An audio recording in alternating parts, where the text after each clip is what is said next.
All right. Thank you for joining us today for Team SI's Midday Roast. We have a special guest today. Grace, who's usually behind the camera, is joining us for this. It's a very special Midday Roast. And also we have Jessica. I think this is is this your first roast? My first one too. Okay. All right. And we are here because today we have a special topic, and it's one thing that all three of us have in common. We're all millennials, we're all parents. And today we're going to talk to you about how millennials use the internet as an online resource for a lot of their parenting needs, especially for information, and then how you can use that to your advantage so your business can then kind of tweak some of their marketing practices to make sure you're reaching millennial parents and parents in general if they're in one of your key demos. So first, let's go around the room and talk about kind of how each of us has used in these past few months or years the internet and social media as a parenting resource, and how it's changed your social media and your internet behavior as a result of being a parent. Okay. Well, like I said, I'm Grace, and I do marketing for Team SI. I have a 2-month-old boy, and let's see, my schedule has changed dramatically this past year. I'm looking at the camera. I didn't mean to. That's okay. Well, let's see. I wake up usually around 4 a.m. Mm-hmm. My son wakes up. I'm tired, but in order to get him back to sleep, I'll rock him and I pull out my smartphone. I start looking at emails I maybe got last night. A big thing I go to is Pinterest. I automatically start thinking about scheduling my day, because I know around 6:30 or 7 I'm going to have to get up, get ready, get him ready for daycare, and go to work, and then start working. So midday now, instead of really wondering what I'm going to do for lunch, sometimes I'll pull up Pinterest to see what I need to go get at the grocery store to cook that night. Something else I do constantly is, if during the day I need to look up something about my son, I automatically will go to Facebook or Instagram to find out some, just tips on how to do certain things or find fun activities to do with my son. So then, I kind of just start the whole process over. And that's pretty much my day. And so, what about you, Jessica? Well, I have 2 kids. I have Avery is 3.5 and Landon is 11 weeks. So the reason why this is my first midday is because I'm just recently back from maternity leave. But my schedule has dramatically changed as far as my internet behavior. Email marketing wasn't really something that I really got involved with beforehand, but now I subscribe to parents.com and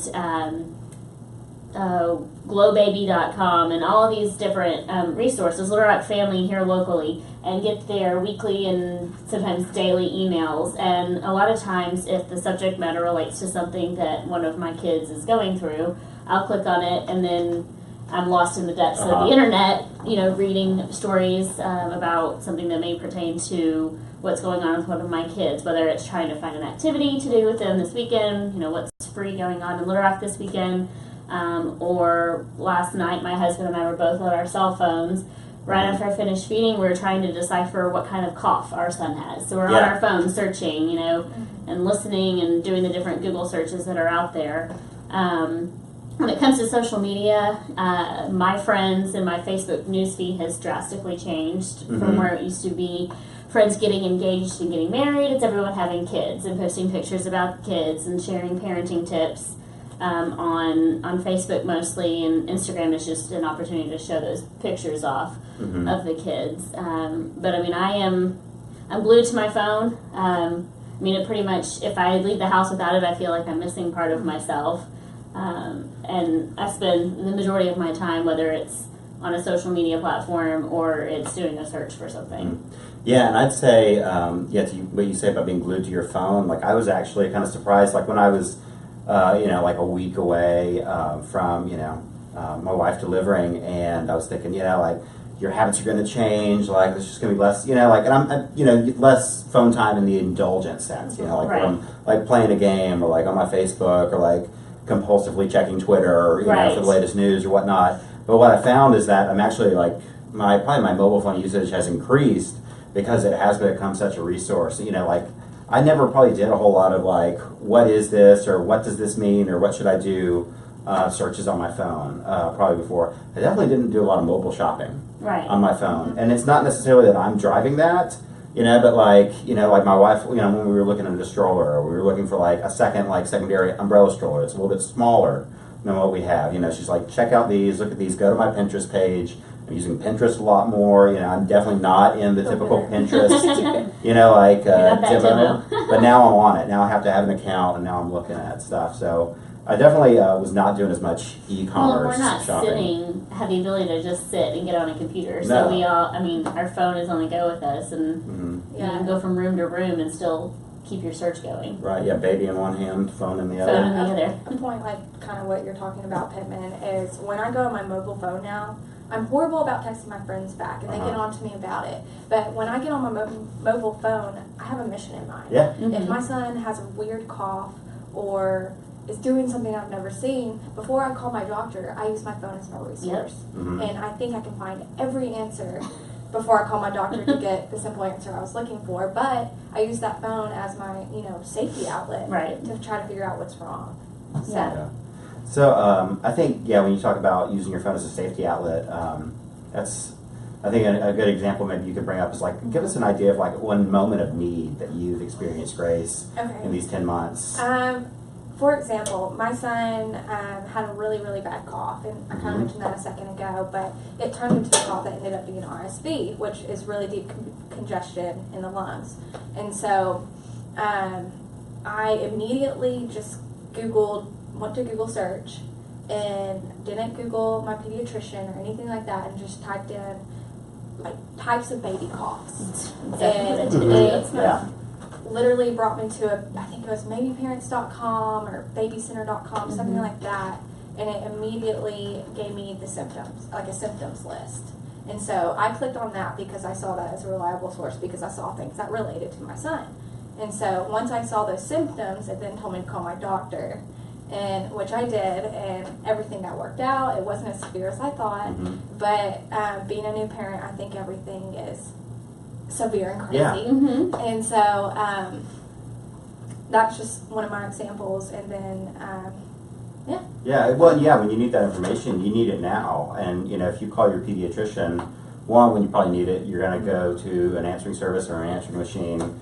Maybe he'll call you back. Maybe you have his text. You know, maybe you can text him. Maybe you can't. But you know, that information on your mobile phone is just right there. If my son picks up something and I think he eats something, and I go to my phone to look up, and like, okay, he's gonna make it. That grass was fine. That grass and so, just anything I think that's going on, I want to make sure when something happens, I have a reliable source to go to. And I think that's huge for brands, that they need to be there for people in that moment, right then and there. Right. Yeah, there was that article that you shared with me the other day that was kind of the impetus for this whole topic coming to fruit. Something I picked out of there was that, I think it was, and this was for a statistic for millennial parents. Actually, 3 out of 4 millennial parents trust branded content. And you know, the example they were using was like Johnson & Johnson's, you know, Johnson Baby brand. They do a great job of creating a lot of, you know, branded content, but it's relevant and it's useful and it's truthful, and it's so that is, especially if you know, you're trying to sell or reach somebody, especially with like a you know, something that's related to parenting, that you do have really relevant and accurate content to serve them, whether it's on YouTube, whether it's on your website, whether it's on Facebook. One of the articles that I was reading this morning, actually, during a 3 a.m. feeding, I don't remember what the context of the article was, and it may or may not have been a sponsored piece, but you know, when you're reading on your mobile device, a lot of them, the ads are placed within the article, and you have to scroll past it. And I've noticed Gerber is one that a lot of, they do in-text ad placement, and you know, that it kind of is a ad recall, so that when it comes time for us to choose, you know, a formula or perhaps food for our son, you know, that's a trusted name that's out there, and I mean, everyone knows the Gerber baby. your son looks like they could have a baby. I think so. Which I think kind of segues back into the next topic, which I want, which goes back into, we're not just looking for, information online and on social and, on our phones. We're also looking to get some of our shopping done and some of our shopping research. And just so you're kind of known as like a power reviewer here at Team SI. Like you're really good about if you had a good experience or a not so great experience, you'll go on to a review site and you'll let people know, just why, and kind of list out, things that happen. So tell us a little bit, like when you're, shopping for clothing or, baby equipment, like your gear, your strollers, your, bottles, all the different kinds of, equipment the time to go and review every single one of the products would take, way too long, and as parents we don't have that time. But if I do have a really good experience, I definitely, feel like that product or that company should get its due diligence. And then if the experience was less than par, and it just really was upsetting, that warrants a review. Now, those middle of the road where it just comes to be expected, like we use Dr. Brown bottles, but everybody kind of uses it. It's not like I had a fantastic experience with it, so I don't need to go and leave a review. But I feel like if I'm as a parent looking out there to see what other people are suggesting, then I need to kind of do the same thing, pay it forward. If I had a really good experience with like Riawana's Consignment, I really feel like they do a great job with offering a wide variety of baby clothes and items, even maternity clothes, so I'm going to go and leave them a positive review. Now, if I had had a bad experience there, I would feel the need to also share something like that, whether it's on their Facebook page or on their Google page, and then I leave it on my personal page too, because that's an opportunity for my friends who may not go to those direct brand pages. They see it on mine, but the key is to always tag that company so they have the opportunity to either thank you for the positive review or rectify the situation.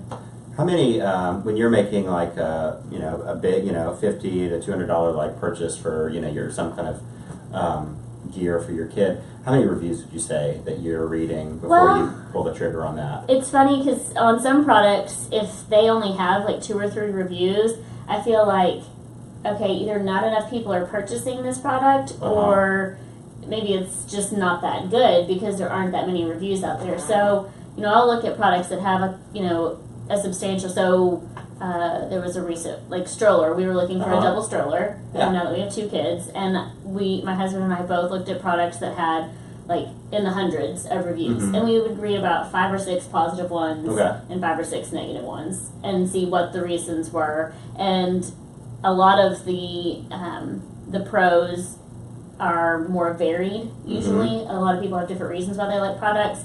And then the cons, if it's a defective product, you'll start to see some similarities of what people are complaining about. And that kind of steered our decision for some of those bigger purchase items.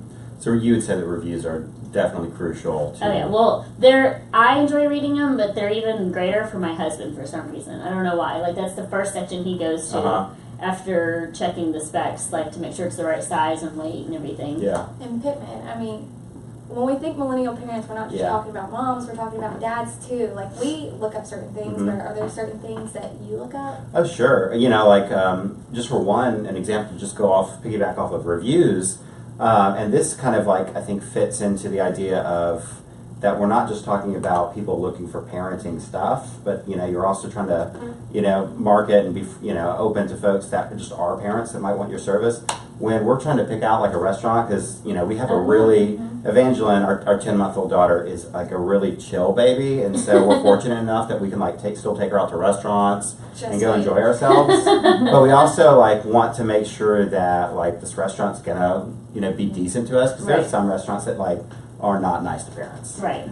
So I'm going on Yelp. Every time that we're thinking about going somewhere, I'm going on Yelp and seeing if any parent has had a bad experience with a server, with other patrons or whatnot, and if they did, and see if that was followed up by management saying, hey, I'm sorry, we look to accommodate, families of all types. So that's an indication. Another thing that I'll do a lot on my phone now is, if me and my wife are having a disagreement about whether something is whether should we introduce this food, should we not? What is this big enough? Always right. Right, I know, but but it does engage me more to like look up and just search for that And information. then the one time you might see if you're actually right, you want to show it to her, put it in her face. Yes, I was right last night, by the way. Oh. Not really. I hope she's watching right Oh, now. no. Oh, she probably Yeah. is. Something else that I noticed that, a few good brands are really good about is, when I was pregnant, I started getting served ads I didn't even think about. Like, for example, insurance. Yes, I have a life insurance policy and stuff, but I didn't know the extent of type of insurance policies you could get, for your child and things when it comes to finances and retirement and college funds. Yeah. I mean, you think about, oh, I'm so excited, I'm having a baby, I can't wait to dress them and take them to do all these fun things, but you're taking care of a life. And so I think it's really important for brands like financial groups, banks, insurance. As soon as you start looking up those daycare prices, you Yeah. realize you're going to need that financial you're assistance. taking care of a life, and you need to set them up with the right sources early, especially in today's world. So I think it's really important for brands, of what I just mentioned, to go ahead and start reaching out to expecting and new parents. Yeah, and a great way to do that is like the issue with finances and financing. Like that is like it's a life moment when you have a kid. You're thinking, okay, I need to start making some choices about like how I'm putting back my money, how I'm investing my money. Whether that's setting up a college fund, setting up a IRA, or doing more in stocks or less in stocks, vice versa. So. And that's really easy to reach us parents because here's the thing, like, we've given so much of that information over to like our social media, networks and our credit card companies and whatnot. So there are ways to advertise directly to, parents, and smart brands are already doing that. I mean, it was probably a month after like my wife and I found out we were having a baby that I started seeing stroller ads in my Facebook feed. And I think brands like investment management groups, gyms for dad, like dads looking to increase their strength so they can play with their kids. Right. Well, here locally, the Arkansas 529 program, like I immediately started getting served their content on Facebook. It's more relevant in my news feed. I mean, I recently attended an event they were hosting here in town. So I think the fact that I attended that, it recognizes me as someone more involved with their page, so I could be served their content more frequently. But it's scary, but it's helpful how quickly you're able to be served the content that is relevant to you, especially thinking about those things that. Okay, I have a 3-year-old, so in 15 years she's going to be heading to college, which is that kind sounds of like scary. a long time, but it's not. It's not. No. Well, she's almost 4, so yeah, really less than 15 years. Yeah, and so Grace, you were telling me a while ago that you use YouTube and social media a lot as a resource, and that's kind of outside of the search and like the e-commerce side. Tell us a little bit more about What's crazy now is like Facebook and even Instagram. I mean, people use it as a search engine. I know I do because there's certain hashtags I look up. There's just certain topics I'll look up. I mean, especially, like I said, when it comes to clothing and things, but especially YouTube. I mean, it's not a secret that videos are huge within any industry or market, but, being able to give content on YouTube, parents are watching YouTube. We watch YouTube all the time. And I'm saying we because I know that y'all are probably watching YouTube. But being able to have good quality content on YouTube, because I think parents look at YouTube 2 times more than just a regular person for need-based items and just situations. So I think it's really important, be on YouTube, have that quality content, and like, for example, and I'm kind of like, I don't want to admit this, but I looked at a YouTube video of how much Tylenol I should give my infant because he was under a certain age range that wasn't listed on the back of the label. I looked at a YouTube video showing the amount that you put into the syringe for a 4-month-old baby. Right, because you want to see it, because you're like, is that the 2? Is it the 5? Like, is it where is that? Yeah. YouTube's really important, and then, like I said, for moms and dads, Facebook. You'll go through and click on things that relate to you, but Mm-hmm. you may have not thought about it. So being able to be there and be in front of those parents at that time and that need is really big for the brands. And then, I mean, even Instagram. Yes, Instagram is picture based, but I mean, Instagram's starting to open up a lot of a bunch of ways you can do advertising, and so being able to have, you know, those good quality photos that relate to parents, or say activities coming up, if you're planning a birthday, anything like that, any companies can reach out to those parents through those social networks. So yeah, and I mean, there are some really great examples of this, like these content providers that primarily use like social media. They have web presences, but like I know my wife uses, I can't remember, it's associated, it's basically the sister company of like the Bump. When you're pregnant, you're like on the bump and it's showing you along the way, and then they have another version that's a lot, you know, for as your kid, you know, like gets, you know, each month passes and it's different milestones, and they're serving that both like in newsletters, on web, and in social media. And I'm doing the same thing. Like there's a you know, website that also has a great social media insight called fatherly.com. It does a really great job of like inserting like fun, like guy, dude-ish, you know, like you don't feel like you're like reading the same you know, like What to Expect When You're Expecting, or you know, From 0 to 1 book. You know, it's kind of, it's parent advice for guys, and it also has like reviews for, you know, gear, but it does a good job of using the social media you know, content development to like build stuff that engages with me, that then drives me to their different resources.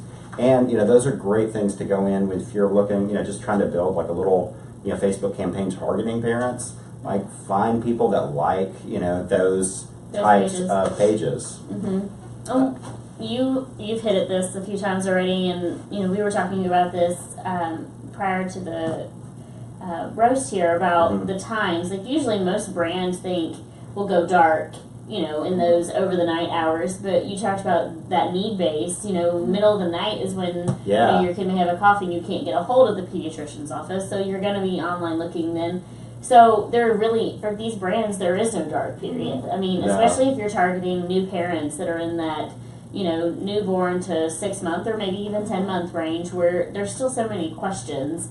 Like that is, you know, that's prime time in the middle of the night when there's nothing else to do. There's no other distractions around. The TV's not on.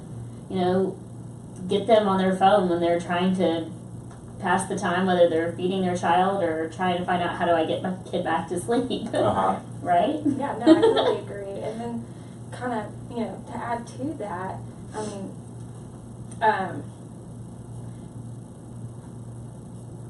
I just forgot what I was going to say. Because you're a parent and you're just If your brain is fried, you've been up since 4, and yeah, but I mean, I'll say, you know, this for, especially for, so again, I think I've tried to hit on this, but don't just think about this is, you know, folks that are trying to sell parenting services or child care services or baby services to parents. This is also about, you know, if you know that, you know, millennials, young millennial parents are, you know, part of your core demo, that, you know, use these same tactics to try to reach them. You know, like, you don't necessarily have to like start having a, you know, like a baby or toddler blog on your website, but so a good example of this is my wife has, you know, her one, you know, parenting podcast that she goes to, and like one of the advertisers is a, you know, I think it's New Horizon yogurt, you know, and it's, you know, and their you know, their slant is that, you know, one, this is something that like you can have your yogurt and you can also give it to your baby as she or he develops, because it's, you know, 100% organic and 100% this, that. So it's something that, you know, like mom's already probably a yogurt eater, but, you know, oh, this is probably better than that flavored, you know, like vanilla or, you know, whatnot. Nature Box does that too with snacks on the go. Right. And the fact that, you know, you're a parent, you don't have time to get healthy snacks for your kid, for you and your kids, so that's their one of their slants. And to your point that I was going to say earlier, I listen to Pandora all the time if I'm walking with my child or anything.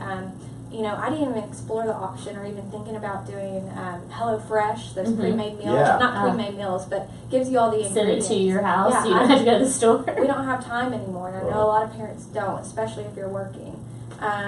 So just being able to serve ads on things like Pandora. Or And that's where I was hit with the Nature Box Mm-hmm. ad, was on Pandora. Because it Yeah. was like, try your first box for free. I was like, free? You have Anytime a brand can send a message to a parent to save time, I think is huge and should be noted when you're thinking about advertising. Yeah, yeah. Definitely. How you phrase that message for sure.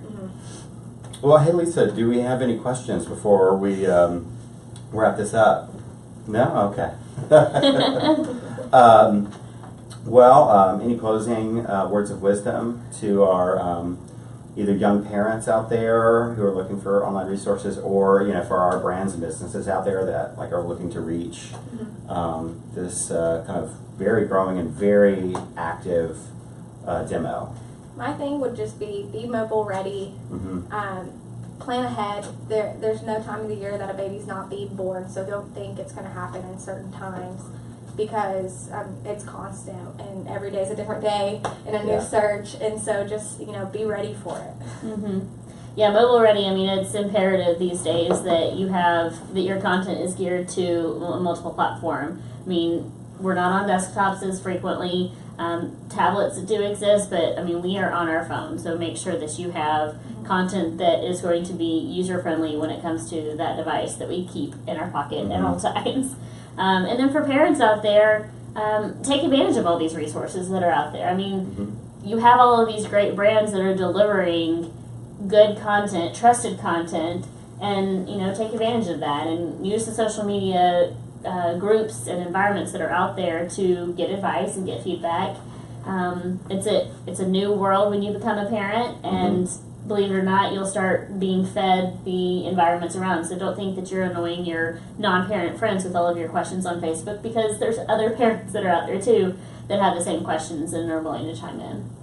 What about you, Dad? I would say, one thing, and maybe we didn't cover it as we talked about search, but think about how you can optimize, if you're running a search campaign, or if you're trying to optimize for SEO, and there's some content you can engage with. But when you're thinking about your search strategy, really think about what the parent might be searching for. So if you've got a product that kind of has a dual use, whether for adults or for kids, make sure you're incorporating both of that, because some people may be looking for, you may just have a restaurant. It's restaurant near me. It's the family-friendly restaurant, or restaurant for kids.